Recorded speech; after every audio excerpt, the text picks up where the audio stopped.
We love Hakka to enrich your Taiwan experience. Learn about Hakka language and culture.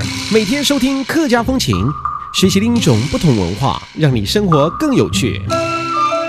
Hey everyone, it's time for our Hakka lesson right here on ICRT. Hello， 你好，大家好，我是 Alex 童。我是 Joseph 林。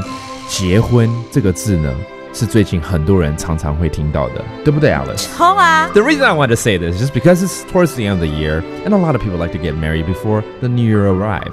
So why don't we go ahead and review some of those vocabs that we taught in the show before?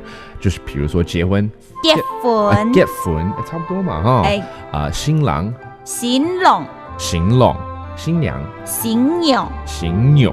Okay, that was wedding, the groom, and the bride. Okay, now there's one more thing I want to talk about today, and that is a tradition that is practiced not only by Hakka, but I believe by Taiwanese as well. 嫁出去的女儿就像泼出去的水。係啊。哦。嫁出去嘅妹嘢。啊，嫁出去嘅妹嘢。嫁出去嘅妹嘢，妹嘢是女孩子哦，阿妹嘛哈，妹嘢好，嫁出去的女儿 that means a married daughter.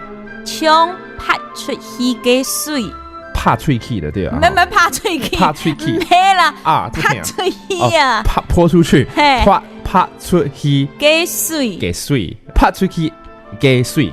Oh, that means a bucket of splashed water.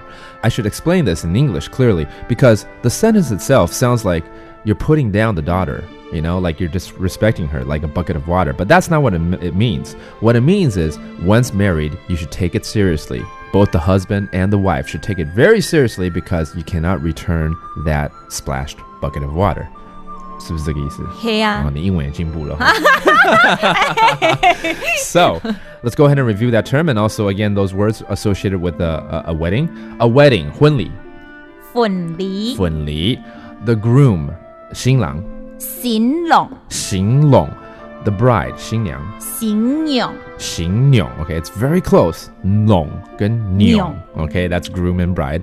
And finally, the sentence, a married daughter is like a bucket of water splashed.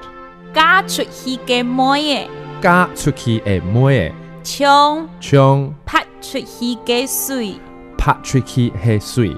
哎，这次讲得好顺啊，太好了，谢谢 Alice. That does it for our Hakka lesson of the day. 什麼大家？俺只say張來了。客家风情由行政院客家委員會監製，邀您一起體驗另一種不同的客家文化之美。We Love Hakka has been brought to you by the Council for Hakka Affairs of the Executive Yuan to enrich your Taiwan experience.